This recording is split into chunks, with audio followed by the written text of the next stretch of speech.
The Chicago Bears shouldn't go into the NFL draft looking to fill specific needs, but their holes at some positions should influence where their priorities land with their draft picks.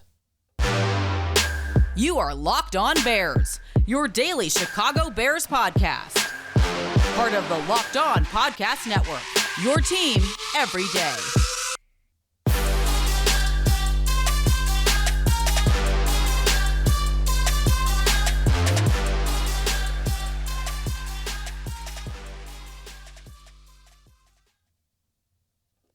This is Locked On Bears, and I'm your host, Lorin Cox. I'm here to bring you your daily, in-depth Chicago Bears news and analysis. You can follow me on Twitter at CoxSports1. You can follow the podcast on Twitter at Locked On Bears. You can like Locked On Bears on Facebook. Join the Locked On Bears Facebook group for even more Bears talk. And make sure you hit that subscribe button on the Locked On Bears YouTube channel to keep up with all of our video podcasts as well. Today's episode is brought to you by BetOnline. BetOnline has you covered this season with more props, odds, and lines than ever before. BetOnline, where the game starts. On the show today, we look at the Bears' needs from an NFL draft perspective. It's a slightly different group of needs compared to free agency, where you might be looking for more of a veteran, more of maybe an immediate instant starter that's not maybe a long-term part of the team. The NFL draft, much more the team-building long-term foundational pieces. We'll look at how they should approach the second round, perhaps the positions they should prioritize early compared to the positions they should prioritize later in the draft.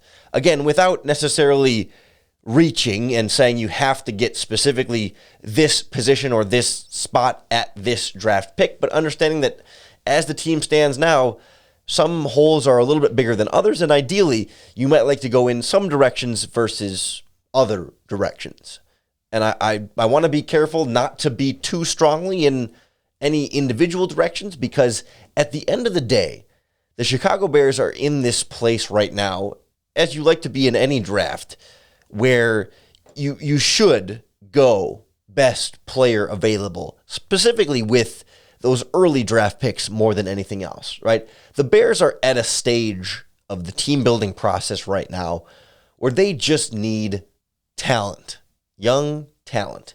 Give me whatever, when the Bears are on the clock with their 2 second-round picks, give me whatever player at that time gives me the best chance to have a potential superstar, right? That doesn't mean who's the swing at the fences that could be something great, right? But give me the player that's most likely to be something great for my team, almost regardless of that position, right? I guess at this stage, right, you're not using a second round pick on a quarterback. I mean, if there was a quarterback in the second round that you really thought was going to potentially be a sure thing at QB, I mean, it just doesn't seem like that's even a reasonable situation that there would be one. Of course, there's plenty of other quarterback needy teams, and the value of that position, right? It just wouldn't seem logical that somehow you would find some quarterback that slipped through the cracks that was destined to be something great anyway. But with the Justin Fields, right? You're not using a second round pick on a quarterback. No. And I also think at this stage, you're not using any of your early draft picks on a running back either. When you have David Montgomery and Khalil Herbert, and you signed Darrington Evans this offseason as well. So, and just generally speaking, it's not great positional value to use a second round pick on a running back either. So outside of those two positions though, if this is truly a best player available that you feel like is great at his position, you look at this Bears roster and you're not really if there's truly a player that can be a difference maker, and obviously in the draft it's impossible to truly tell, but you got to be open-minded to okay, if you really think this guy can be special, you take him, even if he's, say, a tight end, right? I mean, you got Cole Kmet, you got Jesper Horsted. They don't really have a true backup right now, but Cole Kmet is not precluding me from taking a tight end even in the second round if I really felt like he could be something great or something special right there. offensive tackle, right? The Bears used a second-round pick on one last year. They used a fifth-round pick on one last year. If I really feel like this is a really good offensive tackle and he is the best player on the board and he's better than any of the other players I have on my roster right now, I'm taking another offensive tackle, and I'm making it work. I can move somebody else to guard or whatever it might be. Just get me more young, talented players on rookie contracts with those second-round picks, and I should be good to go. Again, separate from quarterback, running back, and we can throw the special teams positions in there too, right? You're not drafting a punter in the second round. You're not drafting a kicker or a long snapper in the second round, but pretty much anything else, right? I can find a spot for a second-round pick at linebacker, right? Kick Nick Morrow to the bench, whatever, or make him your third starting linebacker, whatever it might be, long-term potential option there, or, a pass rusher. You got Robert Quinn and all that, but, give me more pass rushers, right? You can never have too many, any of these positions.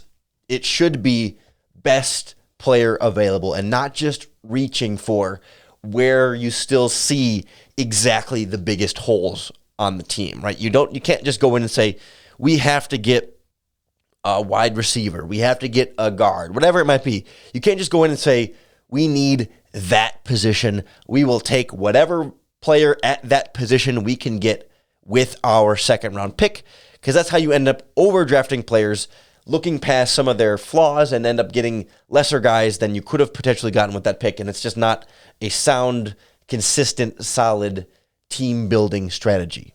Best player available, almost regardless of position. Find a way to make it work. Get your value there from those rookie players.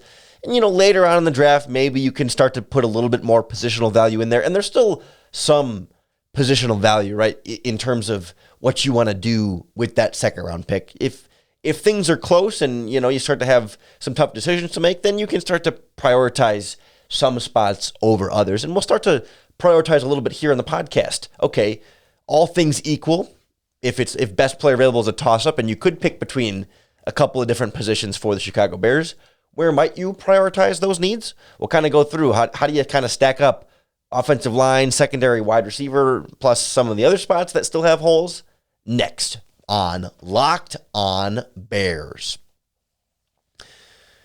One of our new partners here on the Locked On Podcast Network has a product that I've been using every single day ever since they started joining up with us.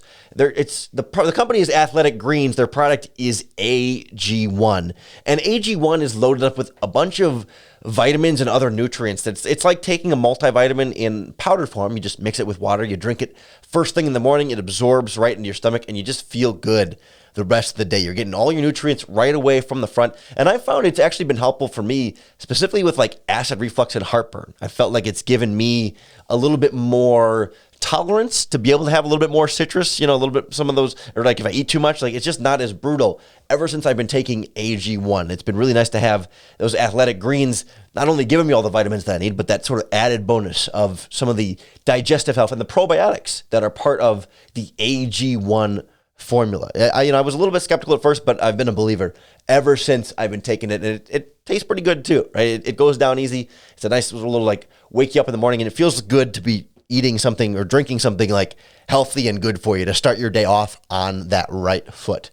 To make it easy, Athletic Greens is giving you a free 1-year supply of their immune-supporting vitamin D plus 5 free travel packs with your first purchase. All you have to do is visit athleticgreens.com/NFL network. Again, that's athleticgreens.com/NFL network to take ownership over your health and pick up the ultimate daily nutritional insurance. Coming down to the national championship in college basketball, and our friends at betonline.net are going to be your number one source for all of your betting needs and sports information, not just the college basketball tournament, which has really made it more fun. When you have some actual, skin in the game with some of these basketball teams that maybe you've never heard of or just don't really have much attachment to, when you have a few dollars on it with our friends at BetOnline, it makes it that much more fun and that much more reason to tune in and really be dialed into these games. Find all the latest sports developments, including this week's Masters Championships coming up, plus odds, podcasts, and reviews for all the different leagues this season.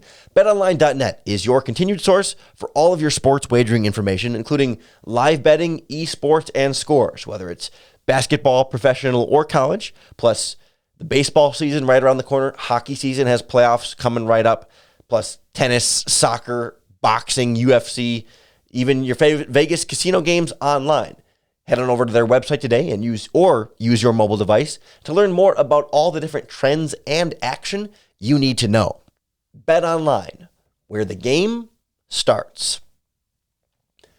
This Chicago Bears NFL draft plan, I think, should start at a few different positions, right? Ideally, if you go into this second round with those 2 second-round picks, and this is sort of the catch-22 when it comes to like mock drafts, right? It's like you're going through and you do want to stick to best player available, but when you're starting to look at best player available, it's like, well, what do the Bears need, right? So let's give them a wide receiver. Let's give them a defensive back. Let's give them an offensive lineman because that's what they need. And this player at that position, pick any of your three, is among the best players available. And that's, I think, sort of the approach the Bears are going to take, right? We heard this a lot from Ryan Pace over the years of talking about that balance between best player available and need, where they kind of say, if it comes down to it, and there's a couple of players that are really close on our board, if it happens to be a position that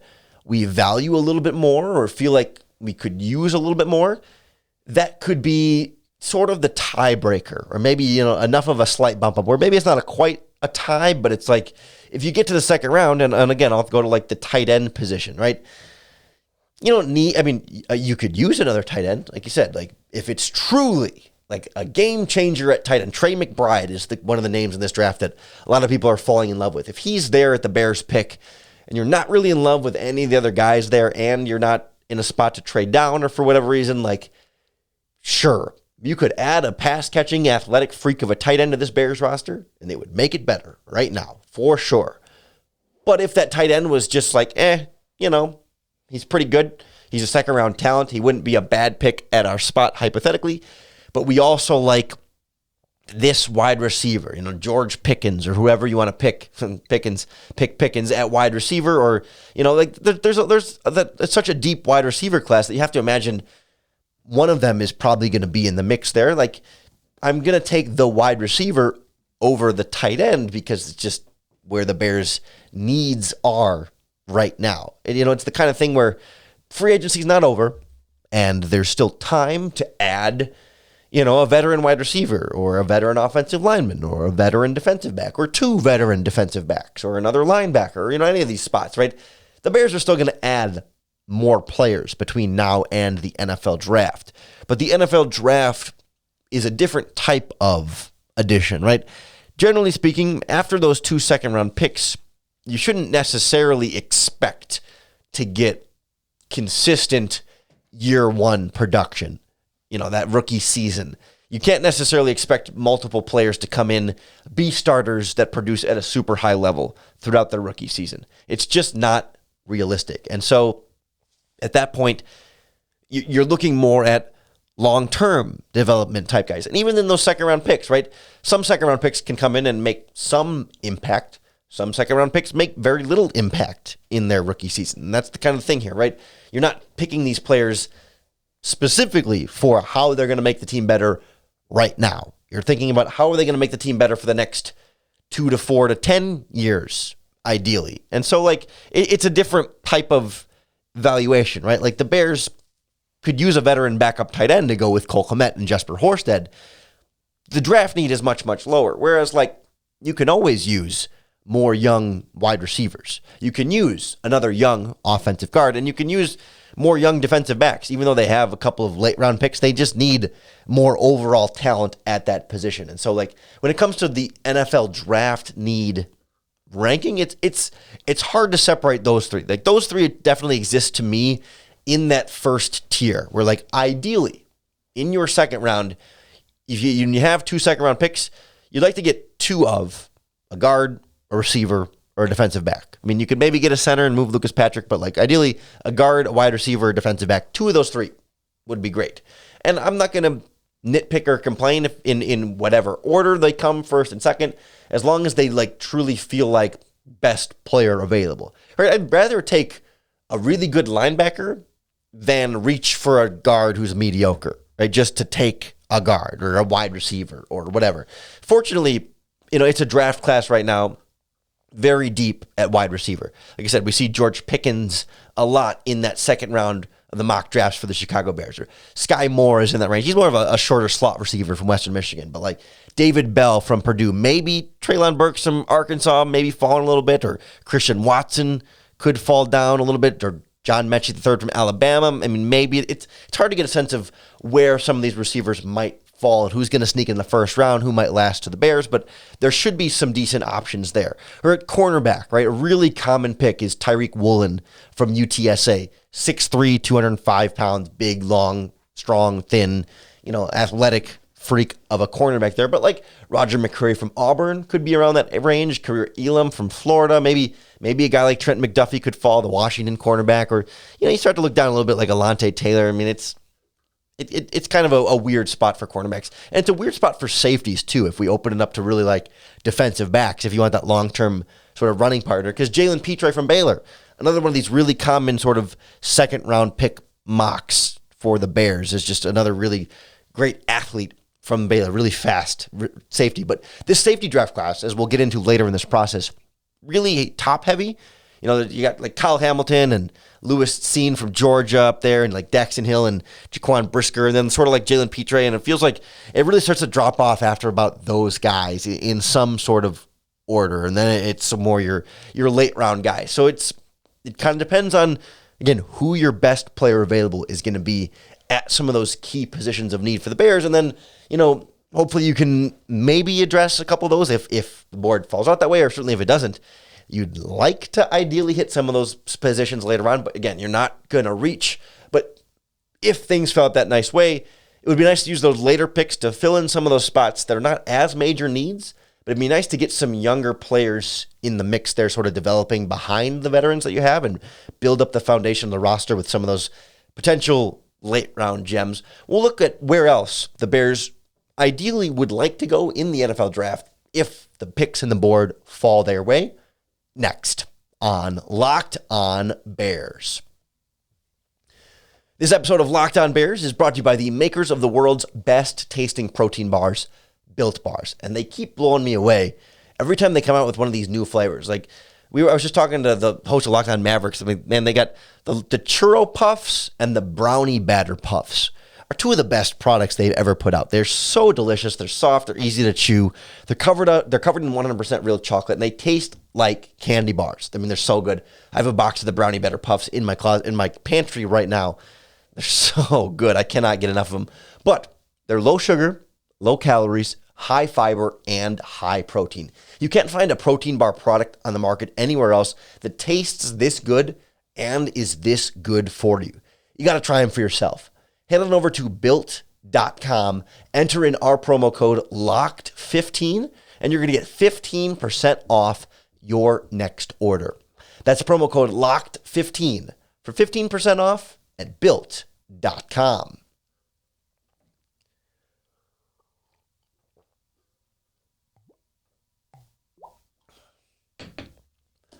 In an ideal world, the Bears' needs and the best player available would align with those 2 second-round picks to feel like you're going to get guys who can be potential contributors. You don't want to have to rely on those 2 picks to be instant year 1 contributors and solve your problems and fill those holes per se, but like in an ideal world, they add something right away as immediate contributors to your roster.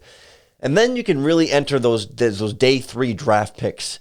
And first of all, let the board fall to you and take whatever comes your way. If a second round talent falls to you in the 4th round or 5th round or whatever, somebody high on your board, regardless, if it's double dipping at whatever you took in the second round, take them. It's a really valuable thing to get like a really good player at that position later in the draft. It's part of why Ryan Pace was able to find those gems.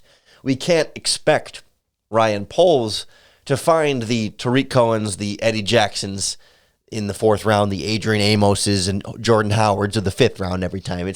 It's not realistic to expect that. You would hope that he would do better than Ryan Pace in the earlier rounds, and maybe in exchange, you're not going to do quite as phenomenally in the later rounds. But say you're able to get an offensive lineman and a wide receiver, or a defensive back and a wide receiver, whatever it is, you start to fill, I don't want to say fill those needs, but address the positions that you would ideally like to address in the earlier rounds. When you're in day 3, ideally, if the best player available draft board lined up with the positions, I think you'd like to get a defensive tackle in there, like another 3 technique as more of like your long-term option there. And they signed Justin Jones to a short-term, I mean, he's young, he's not old, but like he's a 2-year deal type guy, and he's not a proven, franchise talent, cornerstone defensive piece. And maybe he could play up to better than he's been earlier in his career and come to Chicago and take another step forward, sure, but not proven that at this point. So get another young pass rushing defensive tackle or even a nose tackle in there just to give you something with a little bit more pedigree. Develop him a little bit and see if maybe you can find something special there. I could always use more talent on this defensive line because honestly, same thing at the defensive end position. Like, yes, you have Robert Quinn, great. You have Al-Qadim Muhammad, who they signed, a couple of veterans that are probably going to be your starters, and then Travis Gibson might be in the starting lineup or work into the rotation there at that 4-3 defensive end. Jeremiah Tauchu still under contract. Mario Edwards could play some of that spot too. You don't need to sign. Here we go, like a difference between veteran, free agent, and draft needs, right? You don't need to sign a defensive end at this point. But how many more years of Robert Quinn are you going to get? And once Robert Quinn's off this roster, do you have another long-term option there? I mean, not exactly. You like Travis Gibson a lot, but give me another one. You never have too many pass-rushing defensive ends in a 4-3 defense like this. Absolutely. Day 3, would love to get a young pass rusher in there. Even off-ball linebacker, right? The long-term running mate for Roquan Smith is not on this roster. Nick Morrow is there for now. He's a great athletic player and can be something to give them some real speed at linebacker in the short term, maybe the long term, but for now, just the short term, and figure it out from there. Take another young linebacker. Get somebody in there to continue to kind of develop behind them because, Joel Iyebuniwe isn't part of this team anymore. Josh Woods not under contract anymore. So, there's a need there for another young linebacker in the wings. And honestly, at this point, give me more young defensive backs. Whether you get one in the second round or not, love to come out of this draft with a rookie safety and a rookie cornerback. Throw another body in there because I'm not sold that Kindle Vildor or Duke Shelley is going to become anything above and beyond.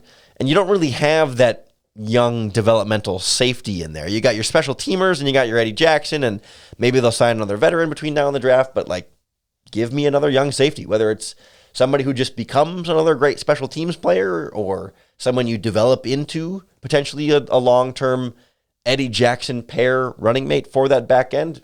Absolutely. I'd take a tight end in day 3 of the draft. We don't know exactly what Cole Kmet will end up being, but you can have more than one really good tight end. And especially you'd feel a little bit better positionally value-wise in terms of need on the 3rd day of the draft.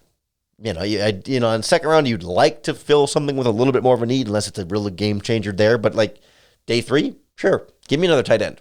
See what they can be. George Kittle was a 5th round pick, right? You're not going to get George Kittle in this draft necessarily in the 5th round, but you can find them. It is possible to find them later in the draft. And I'd also be fine on doubling up on pretty much any of those need positions that we talked about in the second round. Take a wide receiver in the second, give me another one in the 5th, right? You know what I mean? I'd take 2, sure. If there's another good wide receiver on the board, I'm not going to pass on taking more than one just because I took one earlier in the draft. Or offensive lineman. I'd take 2 guards, to be honest with you. Give me 2. Even if it's a guard and a tackle or a guard and a center or a tackle and a guard, whatever combination you want. I'd take 2 offensive linemen, 2 rookies. Absolutely. Young, developing players for the long-term future with the coaching staff to kind of mold them in the way they want, or, 2 cornerbacks. I don't know. Do I want 2 safeties? That might be the one position where it would be a little bit overkill, but I wouldn't be completely opposed to it. It's just not as many players get on the field. But 2 cornerbacks, sure. Or a cornerback and a safety, double up on DBs. Not going to say no to any of that. Like, the Bears really have this fairly clean slate in terms of like NFL draft needs, where it's like they do have young players on this team and young players that are worth developing and keeping around and continuing to see what they can become.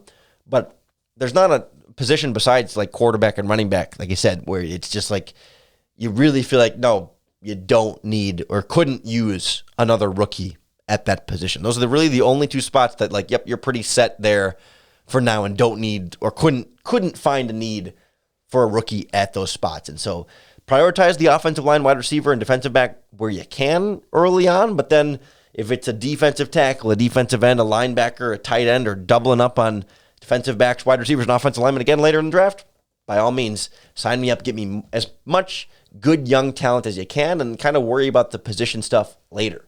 It's going to require the Bears to hopefully fill a couple more holes in free agency here in the coming days before we get really fully diving into the NFL draft. But you can be sure we'll break it all down for you 5 days a week right here on the Locked On Bears podcast. So make sure you hit that subscribe button to keep up with all of our daily, in-depth Chicago Bears news and analysis.